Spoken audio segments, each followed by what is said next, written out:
नमस्कार, आदाब, सत श्री अकाल, जय भीम, जोहार। मेरा नाम है नवीन कुमार। यात्रीगण कृपया ध्यान दें। प्रधानमंत्री नरेंद्र मोदी और उनके रेल मंत्री गहरी नींद में हैं। अपनी रिस्क पर यात्रा करें। इस यात्रा के दौरान अगर आपकी जान चली जाती है तो इसकी कोई जिम्मेदारी सरकार की नहीं है। अभी मोदी अपने मंत्रियों के साथ चुनाव की थकान उतारने में व्यस्त है। पश्चिम बंगाल के दार्जिलिंग में कंचनजंगा एक्सप्रेस और मालगाड़ी की टक्कर में गई 15 लोगों की जान मौत नहीं हत्या है, जो एक वाचाल प्रधानमंत्री के झूठे वादों और दावों की पोल खोल रहा है। राहुल गांधी ने ट्वीट किया, विगत 10 वर्षों में रेल दुर्घटनाओं में हुई वृद्धि सीधा सीधा मोदी सरकार के कुप्रबंधन और उपेक्षा का नतीजा है, जिसमें आए दिन यात्रियों के जान माल का नुकसान होता है। आज की दुर्घटना इसी वास्तविकता का एक और उदाहरण है।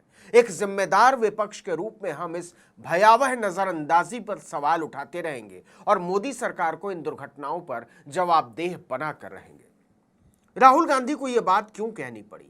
क्योंकि पिछले कई वर्षों से हम देख रहे हैं कि मोदी ने रेल मंत्री को क्लर्क से भी बदतर हालत में पहुंचा दिया है। हर जगह पर हरी झंडी हिलाने के लिए वही पहुंच जाते हैं। इसीलिए मल्लिकार्जुन खड़गे को कहना पड़ा कि पिछले 10 साल में मोदी के सेल्फ प्रमोशन का मंच बनकर रह गया है रेलवे। जब से मोदी सत्ता में आए हैं, भारतीय रेल टिकट खरीदकर मौत के मुंह में जाने के अंदेशे का नाम बन गया है।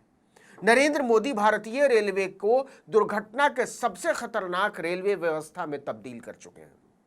आपको याद होगा, रेल मंत्री अश्विनी वैष्णव ने 4 जून 2022 को एक नाटक किया था। वो नाटक ये था कि एंटी कोलाइजन डिवाइस का लाइव परीक्षण। अखबारों और चैनलों के दलाल पत्रकारों ने बताया कि स्वदेश निर्मित ट्रेन टक्कर सुरक्षा प्रणाली कवच का परीक्षण कर भारतीय रेलवे एक नया इतिहास रचने जा रहा है। परीक्षण के दौरान रेल मंत्री अश्विनी वैष्णव कोच में मौजूद रहेंगे। रेलवे के मुताबिक 2 ट्रेनों को 160 किलोमीटर प्रति घंटे की रफ्तार से विपरीत दिशा में चलाया जाएगा। दूसरी ट्रेन में रेलवे बोर्ड के चेयरमैन मौजूद रहेंगे, लेकिन कवच के कारण ये दोनों ट्रेनें टकराएंगी नहीं। रेलवे अधिकारियों के अनुसार कवच डिजिटल सिस्टम को रेड सिग्नल या फिर किसी दूसरी खराबी जैसी कोई मैनुअल गलती दिखाई देती है तो ट्रेनें भी अपने आप रुक जाती हैं। इसलिए टक्कर की आशंका 0% है। मतलब अब कम से कम ट्रेनों की टक्कर से होने वाले हादसों का अंत हो जाएगा। 2022 की बात है। लेकिन किसी दलाल पत्रकार ने यह नहीं पूछा कि भारत के पूरे रेलवे ट्रैक पर इसे लगाने के लिए मोदी जी को कितने 100 साल चाहिए, क्योंकि 2 साल में तो नहीं हो पाया।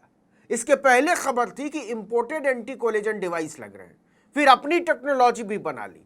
लेकिन मोदी जी इतना काम करते हैं, इतना काम करते हैं, इतना काम करते हैं कि लगवाना ही भूल गए।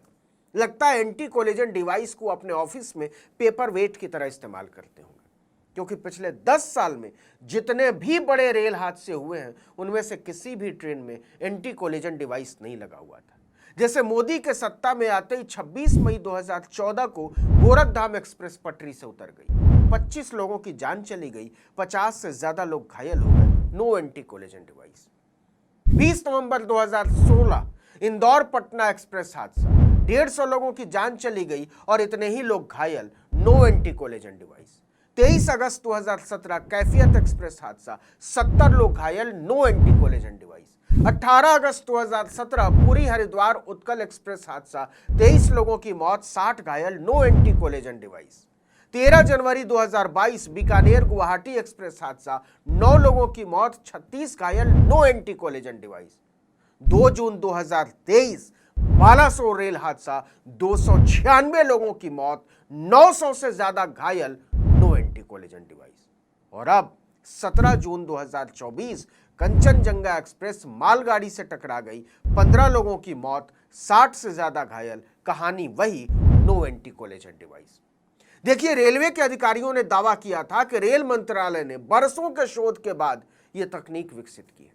कवच को जीरो एक्सीडेंट के लक्ष्य को प्राप्त करने में रेलवे की मदद के लिए स्वदेशी रूप से विकसित स्वचालित ट्रेन सुरक्षा प्रणाली का निर्माण किया गया। ये कहा था, कवच को इस तरह से बनाया गया कि आमने सामने या आगे पीछे से टकराने जा रही रेलगाड़ी को एक निश्चित दूरी पर ही अपने आप रोक देगा। रेलवे का दावा था कि कवच दुनिया की सबसे सस्ती स्वचालित ट्रेन टक्कर सुरक्षा प्रणाली है। इसे लगाने का खर्च 50 लाख रुपए प्रति किलोमीटर आएगा, जबकि वैश्विक स्तर पर इस तरह की सुरक्षा प्रणाली का खर्च प्रति किलोमीटर करीब 2 करोड़ रुपए है। सवाल है कि लगवाएंगे कब और अभी तक लगाया क्यों नहीं? इससे बड़ा सवाल, आप तो दुनिया की तीसरी सबसे बड़ी अर्थव्यवस्था बनाने जा रहे हैं ना, और नागरिकों की जिंदगी को कुत्ते बिल्ली से भी कमतर समझते हैं। ऐसे कैसे चलेगा मोदी जी? खुद रेलवे ने बताया था कि पश्चिम बंगाल के दार्जिलिंग में सोमवार सुबह 8:55 पर एक मालगाड़ी ने कंचनजंगा एक्सप्रेस को पीछे से टक्कर मार दी। एंटी कोलिजन डिवाइस होता तो नहीं होता। रेलवे बोर्ड के चेयरमैन के मुताबिक मालगाड़ी के लोको पायलट ने सिग्नल ओवरशूट किया, मतलब उसे नजरअंदाज किया। इसके कारण वो कंचनजंगा एक्सप्रेस से टकरा गई। यह हादसा नहीं, हत्याकांड है। सरकार की लापरवाही से घटा एक हत्याकांड, और इस हत्याकांड के बाद सरकार जिंदगियों की बोली लगा रही है। रेल मंत्री अश्विनी वैष्णव ने घटना में जान गंवाने वाले लोगों को 10 लाख रुपए, गंभीर रूप से घायलों को 2.5 लाख रुपए और मामूली रूप से घायलों को 50,000 रुपए की सहायता राशि देने का ऐलान किया।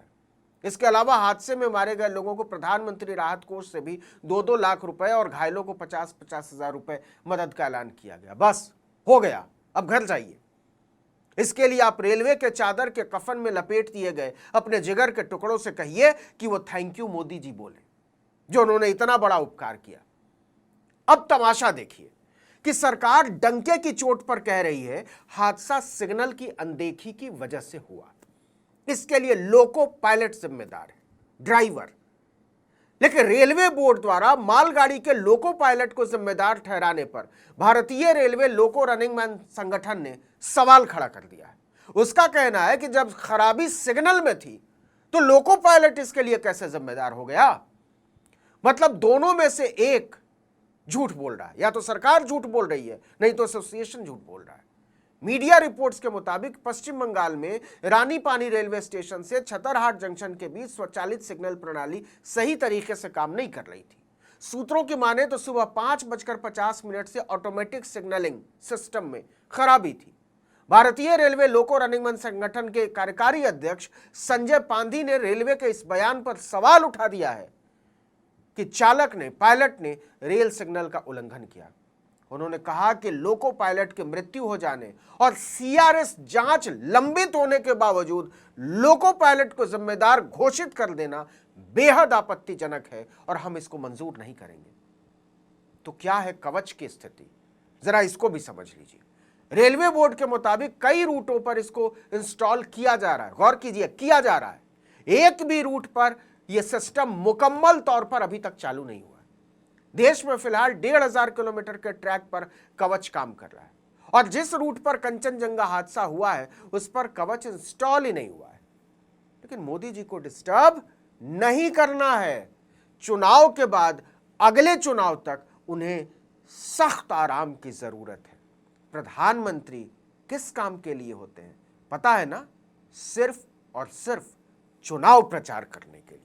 इस वीडियो में इतना ही, लेकिन अगर आपने आर्टिकल 19 इंडिया को अब तक सब्सक्राइब नहीं किया तो फौरन कर दीजिए, बेल आइकॉन दबाइए, घंटी जैसी आकृति, लाइक कीजिए और कमेंट करके बताइए हमारा वीडियो आपको कैसा लगा। हमारा ट्विटर हैंडल है article19_India और मेरा ट्विटर हैंडल नवीन जर्नलिस्ट।